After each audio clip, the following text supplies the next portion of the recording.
ओम नमो भगवते वासुदेवाय। ओम नमो भगवते वासुदेवाय। वासुदेवाय कृष्णदेवाय। ओम नमो भगवते वासुदेवाय। देवभूमि ज्योतिष संस्थान के देवभूमि धार्मिक YouTube चैनल पर आप सभी दर्शकों का स्वागत है। जो दर्शक हमें लाइव देख रहे हैं, जो वीडियो के माध्यम से जुड़े हैं या जो संगत यहाँ पर आई हुई है, सभी को भगवान श्रीहरि की कृपा प्राप्त हो। सबको बारंबार नमन, भगवान श्रीहरि के चरणों में बारंबार नमन। आज हम सुनेंगे पापांकुशा एकादशी की कथा। आज पापांकुशा एकादशी का व्रत किया जा रहा है। इस एकादशी का व्रत करने वाले सभी व्रती जनों को एकादशी की शुभकामनाएं। भगवान उनका व्रत सफल बनाएं, ईश्वर उनके सभी मनोरथों को सिद्ध करे। अब हम सुनेंगे पापांकुशा एकादशी की पवित्र कथा।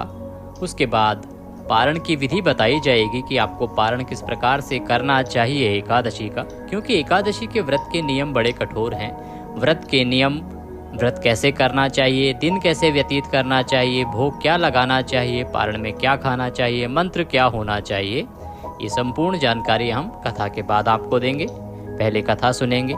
इससे संबंधित अन्य वीडियो हमारा पहले से ही अपलोड किया गया है। कल के लाइव कार्यक्रम में भी हमने आपको बताया था कि एकादशी का व्रत किस प्रकार से करना चाहिए, पापांकुशा एकादशी का व्रत अन्य व्रतों से किस प्रकार से भिन्न है। इन बातों को हमने कल भी बताया था। आज हम पारण के बारे में बात करेंगे कथा के बाद।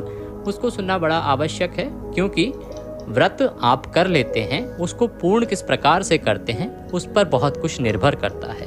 पारण में गलतियां नहीं होनी चाहिए, इसका हमें सावधानी पूर्वक ध्यान रखना है। इसीलिए अवश्य सुने पारण की विधि, पारण का मुहूर्त क्या रहेगा। इस वर्ष पापांकुशा एकादशी, जो कि आश्विन मास के शुक्ल पक्ष की एकादशी होती है, तो इसका व्रत भी 2 दिन किया जा रहा है।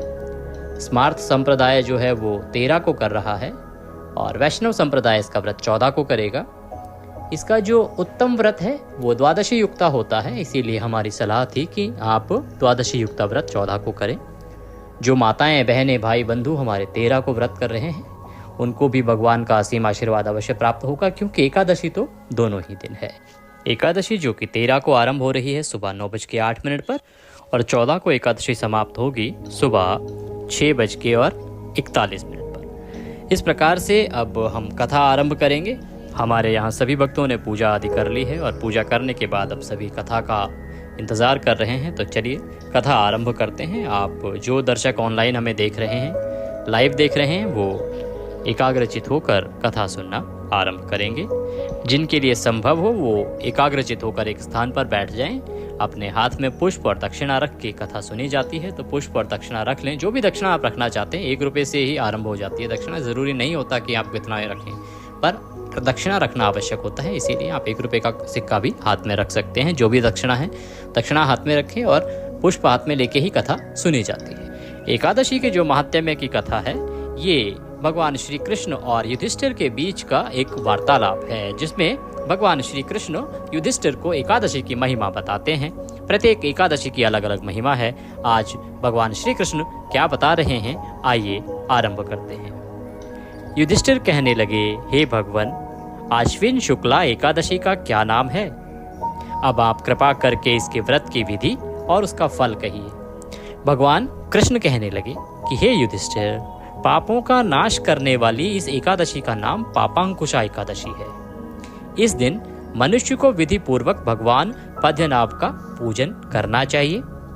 यह एकादशी मनुष्य को मनवांछित फल देकर स्वर्ग को प्राप्त कराने वाली है। मनुष्य को बहुत दिनों तक कठोर तपस्या करने से जो फल मिलता है ना, वह फल भगवान गरुड़ध्वज को नमस्कार करने से प्राप्त हो जाता है। जो मनुष्य अज्ञानवश अनेक पाप करते हैं परंतु हरि को नमस्कार करते हैं, वे नरक में नहीं जाते हैं। विष्णु के नाम के कीर्तन मात्र से संसार के सब तीर्थों के पुण्य का फल मिल जाता है। जो मनुष्य शांग धनुषधारी भगवान विष्णु की शरण में जाते हैं, उनको कभी भी यम यातना नहीं भोगनी पड़ती। जो मनुष्य वैष्णव होकर शिव की और शैव होकर विष्णु की निंदा करते हैं वे अवश्य ही नरकवासी होते हैं। इस बात को समझने की आवश्यकता है। भगवान स्वयं कहते हैं, बहुत से लोग जो भगवान विष्णु की आराधना करते हैं, परंतु अगर वे भगवान भोलेनाथ की निंदा करते हैं तो ये अशोभनीय है। इससे भगवान विष्णु भी कभी प्रसन्न नहीं होते। वहीं भगवान शंकर भी कहते हैं कि अगर कोई शैव है अर्थात भगवान शिव का भक्त है, परंतु वो भगवान विष्णु की निंदा करता है, तो वह भी भगवान को कभी प्रिय नहीं हो सकता। इसीलिए इन बातों का ध्यान रखें। आप चाहे शैव हो चाहे वैष्णव हो, आपको दोनों ही भगवान की बराबर ही पूजा अर्चना करनी चाहिए और कभी भी किसी की निंदा नहीं करनी चाहिए, क्योंकि दोनों ही भगवान इस चीज से बड़े ही खिन्न रहते हैं अगर उनका कोई भक्त दूसरे भगवान की निंदा करता है तो। और ये हमारे इस धर्म की बहुत ही बड़ी खूबसूरती है कि भगवान स्वयं कहते हैं कि आप दूसरे भगवान की निंदा ना करें। सहस्त्रों वाजपेय और अश्वमेघ यज्ञों से जो फल प्राप्त होता है वह एकादशी के व्रत के 16वें भाग के बराबर भी नहीं होता। संसार में एकादशी के बराबर कोई पुण्य नहीं है।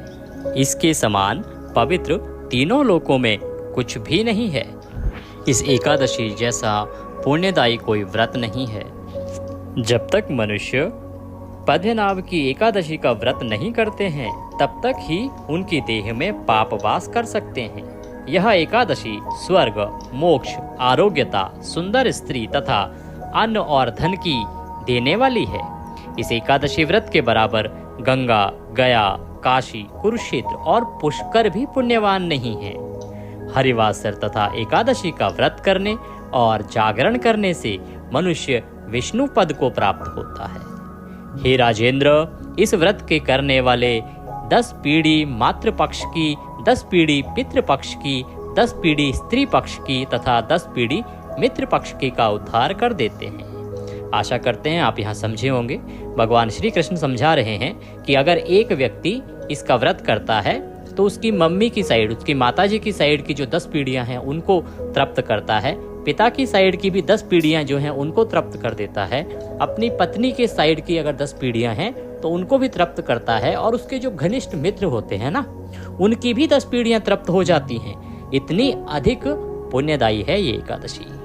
वह दिव्य देह धारण कर चतुर्भुज रूप हो, पीतांबर पहने और हाथ में माला लेकर गरुड़ पर चढ़कर विष्णु लोक को जाते हैं।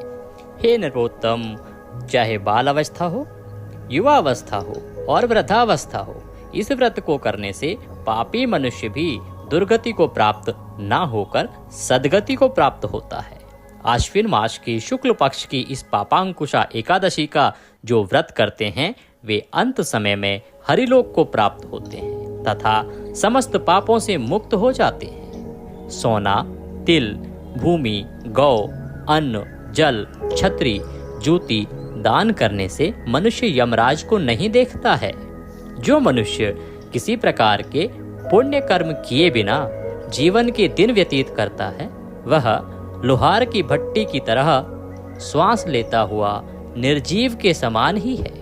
निर्धन मनुष्यों को भी अपनी शक्ति के अनुसार दान करना चाहिए तथा धन वालों को सरोवर, बाग, मकान आदि बनाकर दान करना चाहिए। ऐसे मनुष्यों को यम का द्वार नहीं देखना पड़ता तथा संसार में दीर्घायु होकर धनाढ्य, कुलीन और रोग रहित रहते हैं।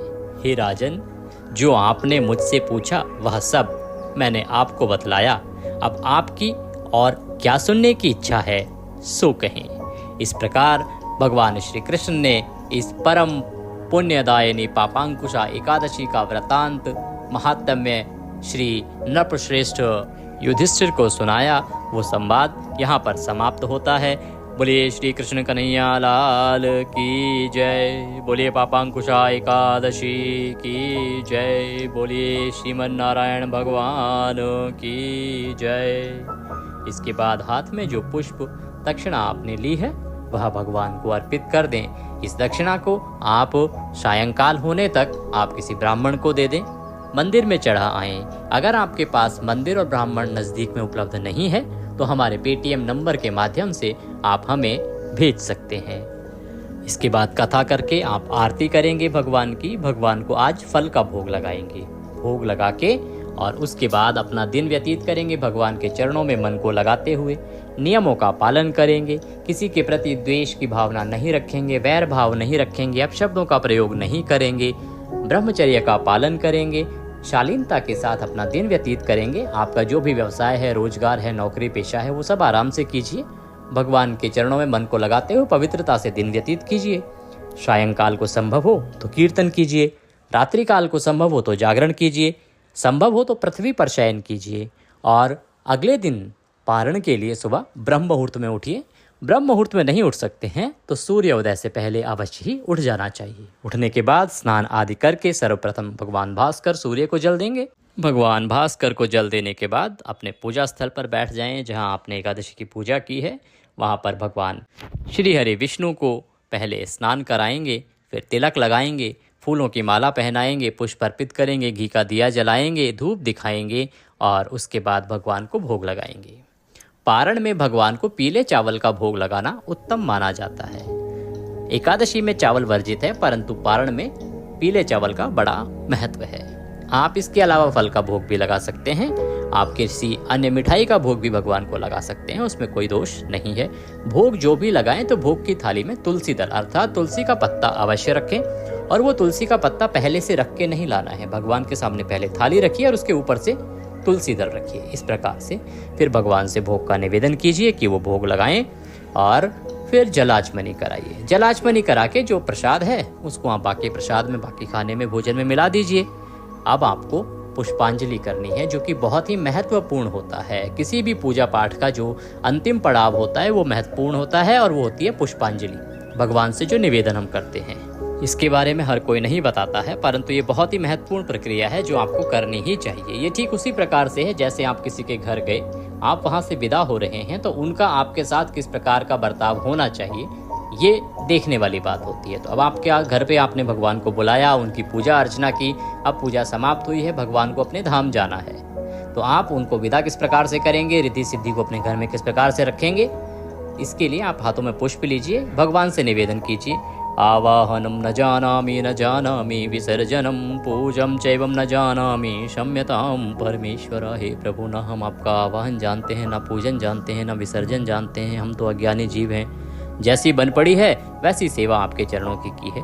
प्रभु, हमारी जाने अनजाने की गलतियों को क्षमा करें और दया का आशीर्वाद प्रदान करें। इसके निमित्त आपको देने के लिए हमारे पास कुछ भी नहीं है, तन मन धन सब कुछ आप ही का है। हमारे पास क्या है? मालती मलका जाति सत्पत्रांत संयुक्तम पुष्पांजलि मया दत्ता ग्रहणाम परमेश्वर। प्रभु, यह पत्र पुष्प की भेंट है, इसको स्वीकार करें और आशीर्वाद प्रदान करें। इस प्रकार से भगवान को पुष्पांजलि अर्पित करेंगे, भगवान को नमस्कार करेंगे। इसके बाद आपको किसी ब्राह्मण को भोजन कराना चाहिए, दान दक्षिणा आदि देके उनको विदा करना चाहिए। ब्राह्मण को भोजन नहीं करा सकते हैं तो किसी मंदिर में आपको दान देना चाहिए। आप खाना के लिए कुछ सामान दे सकते हैं, दूध का पैकेट या दक्षिणा आदि दे सकते हैं। इसके अतिरिक्त आप हमें भी ब्राह्मण के निमित्त दान पेटीएम के माध्यम से, ऑनलाइन के माध्यम से कर सकते हैं, क्योंकि सुबह सुबह पारण का जब समय होता है उस समय ना तो मंदिर जाना संभव हो पाता है, ना किसी ब्राह्मण के पास जाना संभव हो पाता है। तो आपके लिए आसान रहा ये भी है कि आप हमारे नंबर्स पर पेटीएम कर दीजिए, किसी भी माध्यम से आप हमें दक्षिणा भेज सकते हैं और उसके बाद व्रत का पारण कर सकते हैं। पारण के लिए आपको ओम नमः भगवते वासुदेवाय मंत्र 5 बार जपना चाहिए और उसके बाद व्रत का पारण करना चाहिए। जो लोग 13 को व्रत कर रहे हैं वो 14 को पारण करेंगे। पारण का समय रहेगा दोपहर को 1:15 से और 3:30। जो लोग 14 को व्रत करेंगे वो 15 को पारण करेंगे सूर्य उदय से लेकर और 8:30 तक।